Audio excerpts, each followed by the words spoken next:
আমাদের আল্লাহর নিয়ামত তাদেরকে দান করে যাদের কাছে ধৈর্য এবং সহ্যের ক্ষমতা অনেক বেশি।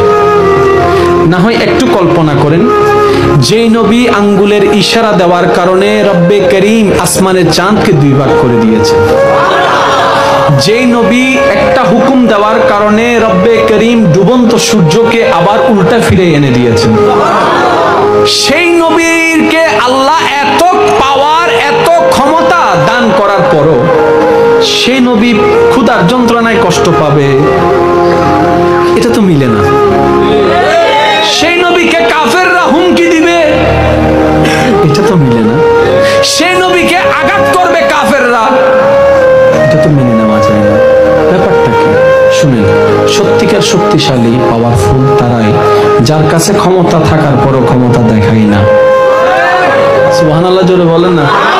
যাদের কাছে পাওয়ার আছে পাওয়ার দেখায় না, রবের দিকে তাকাই বসে থাকে, আল্লাহ তুমি দিয়েছো আমাকে হুকুম, কিন্তু আমি ব্যবহার করব না।